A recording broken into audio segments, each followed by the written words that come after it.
বুঝলে তো হৈমন্তী, আমার বাড়ির দুই বৌমা যেমন রূপে লক্ষ্মী তেমনি গুণে সরস্বতী। দু বউতে মিলে বাড়িটা পাল্লা পাল্লি করে সাজিয়ে গুছিয়ে রাখে। এক ফোঁটা ময়লা আবর্জনাও কোথাও দেখতে পাবে না তোমরা। তেমনি রান্নার হাত আমার দুই বৌমার। তাদের হাতের রান্না খেয়ে তো দিন দিন আমি মোটাই হয়ে যাচ্ছি। তাই তোমার দেখছি কপালখানা একেবারে সোনায় বাঁধানো গো। শুধু তোমার কেন, তোমার ছেলেদেরও তো তাই। তা তোমার বড় বউয়ের গুণের কদর তো আমরা একটু আধটু জানি, আর হাতের রান্নাও কয়েকবার খেয়েছি তার। তবে তোমার ছোট বৌমাকে বলো না আজ যেন আমাকে কিছু একটা করে খাওয়ায়। হ্যাঁ হ্যাঁ, এক্ষুনি বলছি। ছোট বৌমা, ও ছোট বৌমা, কোথায় তুমি? এদিকে এসো তো। হ্যাঁ মা, ডাকছিলেন আমায়? বলুন কি করতে হবে? এই যে দেখো না, তোমার পাশের বাড়ির হৈমন্তী কাকিমা এসেছে। তার কাছে তোমাদের হাতের রান্নার গুণের কদর করছিলাম আর কি। তা বড় বউয়ের রান্না করা খাবার উনি খেয়েছে কয়েকবার, কিন্তু তোমার হাতের রান্না তো এখনো খাইনি বৌমা। তাই আর কি একটু খেতে চাইছিল। তুমি যাও না মা, ওনার জন্য কিছু একটা নাস্তা বানিয়ে নিয়ে এসো। হ্যাঁ মা, আমি এক্ষুনি চাট করে ওনার জন্য কিছু একটা বানিয়ে নিয়ে আসছি। আপনারা এখানেই বসুন। এ কথা বলে ছোট বৌমা রান্নাঘরের দিকে চলে যায়। অল্প সময়ের মধ্যেই রান্নাঘরে থাকা সবকিছু উপকরণ দিয়ে সে একটা নাস্তা তৈরি করে ফেলে। ও মা, এত জলদি তুমি এত সব কিছু বানিয়ে নিয়ে এলে? তাই এগুলো কি বৌমা? তেমন কিছু করিনি কাকিমা, বাড়িতে থাকা উপকরণ ওই বেসন দিয়ে মতিচুরের লাড্ডু করে নিয়ে এসেছি। খেয়ে দেখুন না কেমন হয়েছে।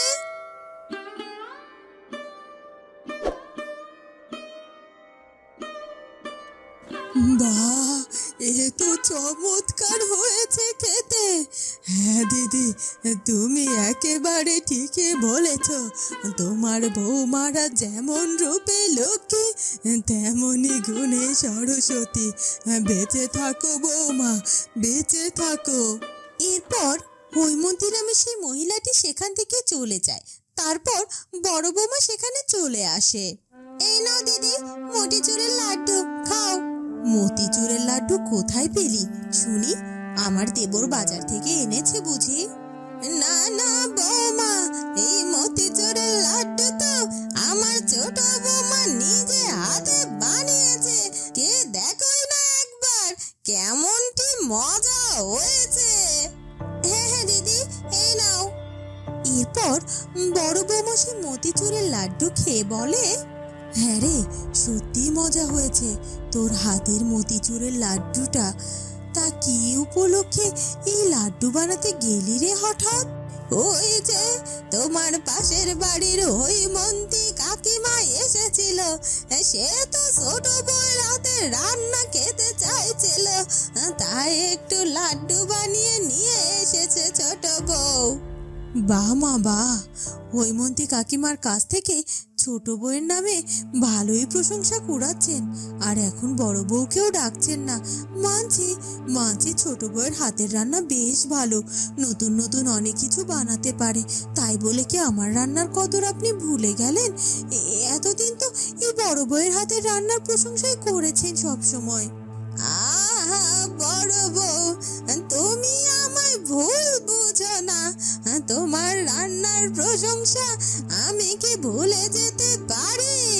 আজও তো তোমাদের হৈমন্তী কাকিমার সাথে তোমাদের দু বউয়ের রান্নার ব্যাপারে কথা বলছিলাম আমি। নেহা ছোট বউ নতুন এসেছে, ওর হাতের রান্না এখনো তেমন কাউকে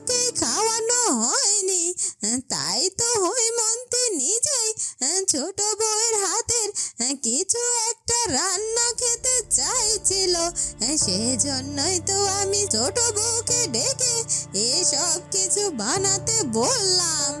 বুঝেছি মা, বুঝেছি, আর কিছুই বলতে হবে না।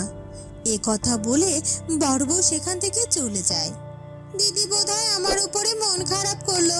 দিদি শুধু শুধুই মনে হয় আমাকে ভুল বুঝলো। মা, তুমি চিন্তা করো না, বড় বৌমা এখন কিছু একটা চিন্তা করলে পরক্ষণে সেটা ভুলে যায়। ওর মন খারাপ খুব বেশিক্ষণ থাকে না গো। উফ, ডালের বড়াটা না যা মজা হয়েছে না। এটা কে বানিয়েছে? নিশ্চয়ই বড় বৌদি। বড় বৌদির হাতের ডালের বড়ার জবাব নেই। আজ ডালের বড়াটা আমি নই, বরং তোমার বউই বানিয়েছে। তাই হয়তো তোমার মুখে এত ধরেছে। সবার সামনে বউয়ের প্রশংসা না করতে পেরে ঘুরিয়ে পেঁচিয়ে বলছো কেন? বললেই তো পারো এখন থেকে বউয়ের হাতের রান্না খাবারই খেতে চাও। না না বৌদি, আমি তো ভেবেছি সত্যি বড়াটা তুমি বানিয়েছো। আসলে বড়াটা খুব মজাদার হয়েছে। এটা যে আমার বউ বানিয়েছে তা তো আমি কেবলমাত্র জানলাম। তোমার হাতের রান্না তো এতদিন খেয়ে আসছি, আর তোমার হাতে রান্না খেতে চাইবো না তা কি করে হতে পারে বলো বৌদি?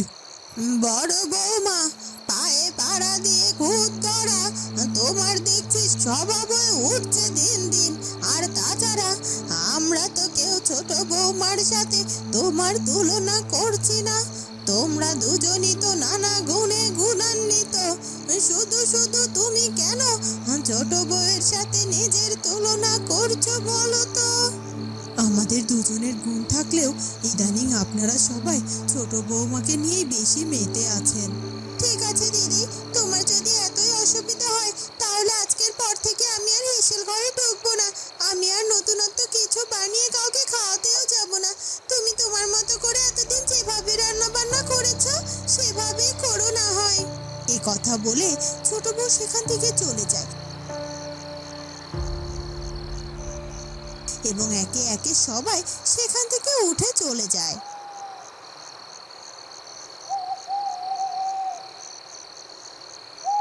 বড় বৌমা শুধু শুধু আমাদেরকে ভুল বুঝছে।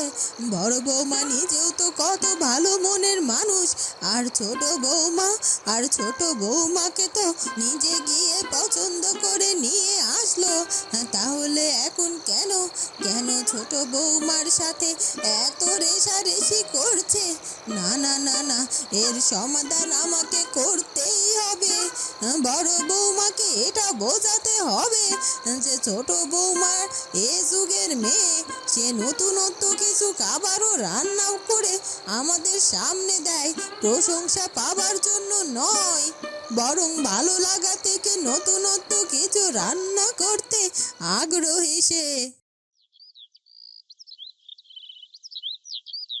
বড় বৌমা, ছোট বৌমা, তোমরা দুজনে একবার আমার ঘরে এসো তো দেখিনি।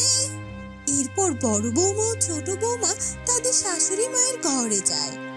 হ্যাঁ মা, বলুন, ডাকছিলেন কেন আমাদেরকে? বলছি এই দেখো, আমি বাগান থেকে কতগুলো কচু শাক তুলে নিয়ে এসেছি। এগুলোকে দুই বউ মিলে রান্না করো তো দেখি। দুজনে মিলে রান্না করব, কিন্তু কি রান্না করব মা? সে তো আমি জানি না। তোমাদের দুজনকে অর্ধেক অর্ধেক করে ভাগ করে দিচ্ছি কচু শাকগুলো। তুমি তোমার মনের মতো করে এই কচু শাক দিয়ে কয়েক রকম পদ রান্না করে নিয়ে এসো। আর ছোট বৌমা, তুমি তোমার পছন্দ মতো কচু শাক দিয়ে কয়েক রকমের পদ তৈরি করে নিয়ে এসো। তারপর আমি খেয়ে দেখব কার কচু শাক রান্না সব থেকে বেশি সুস্বাদু হয়েছে। ঠিক আছে মা। এরপর বড় বউ ছোট বউ দুজনে সেই কচু শাকগুলো রান্নাঘরে নিয়ে যায় এবং দুজন দু জায়গায় তাদের মনের মতো করে কচু শাক দিয়ে কয়েক রকমের রান্না করে। রান্না শেষে থালায় সাজিয়ে সেই খাবারগুলোকে তাদের শাশুড়ি মায়ের ঘরে নিয়ে যায়। বাবা, আমার দুই বৌমার দেখছি রান্না বাড়া শেষ হয়েছে। কে দেখি কেমন হলো, কার রান্না করা কচু শাক সবচেয়ে বেশি মজা হলো। তার আগে তোমরা কে কি পদ করেছো কচু শাক দিয়ে সেটা একবার আমায় বলো তো দেখিনি। মা, এই দেখুন, আমি ইলিশ মাছের মাথা দিয়ে কচু শাক ঘন্ট করেছি, আর এই যে চিংড়ি দিয়ে কচু পাতা ভাজি করেছি, আর কচু শাক দিয়ে খিচুড়ি করেছি। বাবা বড় বৌমা, তুমি তো বেশ ভালো রকমের পদে রেঁধেছ। আর ছোট বৌমা, তুমি তুমি কি রেঁধেছ বলো দেখিনি। এই দেখুন মা, সবার আগে আমি কচু পাতার বড়া করেছি, তারপর কচু পাতা বেটে ভর্তা করেছি। কি, কচু পাতার বড়া? এমন খাবারের নাম তো আমি কখনো শুনিনি ছোট বৌমা। কচু পাতার ভর্তা এটা খেয়েছি, কিন্তু কচু পাতার যে বড়াও বানানো যায় সেটা তো জানতাম না। দাও তো দেখিনি, আমি একটু খেয়ে দেখি। আরে ছোট, কচু পাতার বড়া তুই কি করে বানালি রে? আমায় একটা দে তো, খেয়ে দেখি। এরপর ছোট বৌমার হাতের বানানো সেই কচু পাতার বড়া শাশুড়ি আর বৌমা খেয়ে একেবারেই মুগ্ধ হয়ে যায়। বাহ, এই কচু পাতার বড়া তো দারুণ সুস্বাদু হয়েছে রে ছোট। আমায় আমায় তো একটু বানানো শিখিয়ে দিতে পারবি? নিশ্চয় দেব দিদি। আর তুমি আমায় ইলিশ মাছের মাথা দিয়ে কচু পাতার ঘন্টটাও শিখিয়ে দেবে তো? হ্যাঁ রে, অবশ্যই শিখিয়ে দেব। মাঝে মাঝে তুই রান্না করবি আর আমি বসে বসে খাবো, সেজন্য হলেও তোকে তো রান্নাটা শেখাতেই হবে, তাই না? কি মা, আপনি এভাবে হাসছেন কেন? না না, তেমন কিছুই না। আমি হাসছি এটাই ভেবে, এক কচু শাকের বড়া তোমাদের দু বউকে কি সুন্দর আবার মিলিয়ে দিল। দেখলে তো বড় বৌমা, তোমাদের দুজনের গুণের কদর করে শেষ করা যাবে না। তোমরা দুজনে খুব ভালো, আর এই দুই ভালো একসাথে মিলে মিশে থাকলে সংসারে যে সুখের অভাব হবে না গো। তাহলে তাহলে শুধু শুধু কেন একে অপরের সাথে তুলনা করে সংসারে অশান্তি করবে বলো তো? এই তো মা, আপনি একদম ঠিকই বলেছেন। আমি আর ছোটর প্রশংসা শুনে মন খারাপ করব না, কারণ ছোট যা জানে হয়তোবা আমি সেটা জানি না, আর আমি যেটা জানি হয়তোবা ছোট সেটা জানে না। এই দেখুন মা, আমি ছোটর কাছ থেকে কচু পাতার বড়াটা শিখে নেব, আর ছোট আমার কাছ থেকে ইলিশ মাছের মাথা দিয়ে কচু শাক রান্না করাটা শিখে নেবে। আর তাই আমরা দুজনে যদি সবসময় মিলেমিশে রান্না করি, তাহলে আপনাদেরকে আমরা আরো ভালো ভালো খাবার রেঁধে খাওয়াতে পারবো। হ্যাঁ দিদি, তুমি ঠিকই বলেছ। এই যে তুমি যেরকমের রান্না পারো আমি সেরকমের রান্না পারি না, আর আমি যেরকম পারি তুমি সেরকম পারো না। আর তাই তো আমরা যে যেটা পারি না একে অপরের থেকে সেটা শিখে নেব, আর সবাইকে সেটা রেঁধে খাওয়াবো। যাক, তোমাদের দুজনের মিল দেখে আমার বড্ড ভালো লাগছে।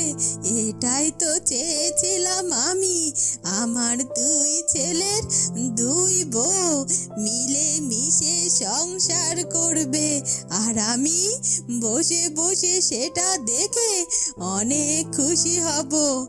তবেই তো আমার সংসার পূর্ণতা পাবে, আমার সোনার সংসারের দুই সোনার বৌমা। এভাবে কচু পাতার বড়া খেয়ে ছোট বউ ও বড় বউয়ের মধ্যে থাকা সমস্ত ভুল বোঝাবুঝি দূর হয়ে যায়, এবং তারা একসাথে রান্না বান্না করে সুখে শান্তিতে জীবন কাটাতে থাকে। বন্ধুরা, কেমন লাগলো আমাদের আজকের গল্পটি? যদি ভালো লাগে তাহলে অবশ্যই আমাদের চ্যানেলটিকে সাবস্ক্রাইব করে দিও। দেখা হবে নতুন কোনো গল্প নিয়ে। ধন্যবাদ।